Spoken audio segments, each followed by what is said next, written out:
I wrote a paper about a year ago on the links between climate change and drought and the terrible conflict that's going on in Syria right now.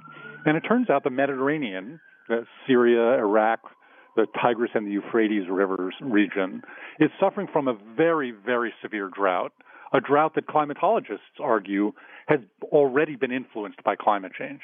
Well, and in Syria, that drought led to changes in food production. It led to a migration of people to the cities because of unemployment. And many people argue that contributed, not caused, but contributed to the violent conflict that we see in Syria now. And we worry about that throughout that region. Yeah, and I saw Thomas Friedman's report on Years of Living Dangerously that sort of made that connection. And, you know, Bill Nye, the science guy, has been very outspoken about that, including recently. Let's listen. So you can make a very reasonable argument that climate change is not that indirectly related to terrorism. There is a water shortage in Syria. This is fact-based. Small and medium farmers have abandoned their farms because there's not enough water. Yeah, climate change and national security. It's something that's on the radar, I know, of. This is not just some left-wing organization. It's the U.S. National Security Complex, Department of Defense, CIA, U.S. military. Chris Mooney, you're right in the middle of all that in Washington, D.C. What's your take on how on the radar this is of the national security community?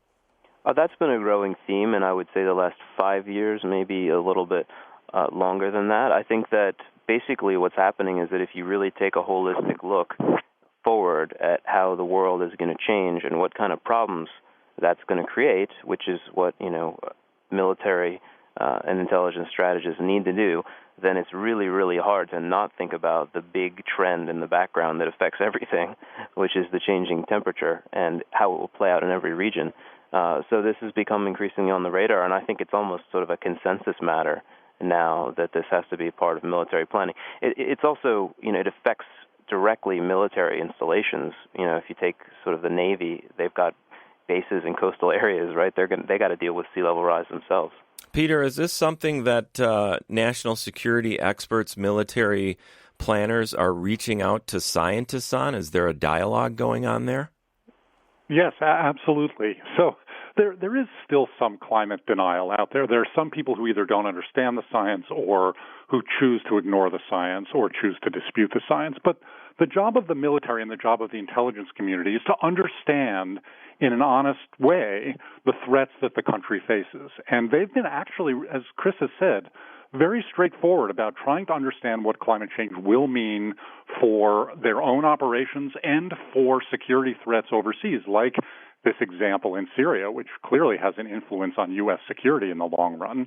And they've been reaching out to the science community to understand the science, and they're working very intently, I think, themselves to try and understand, first, what the threats are, and second, how they can respond to what now is clearly unavoidable climate change.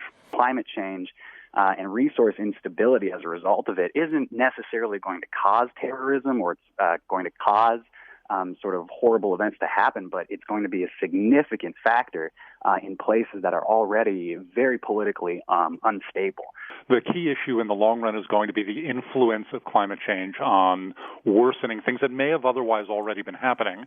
I do think we will begin to see climate change causing things that we wouldn't otherwise have expected. But in the short run, the influence is already clear, and the way that climate change is going to cause other kinds of disruptions in the future, I just think we have to really be aware of that risk.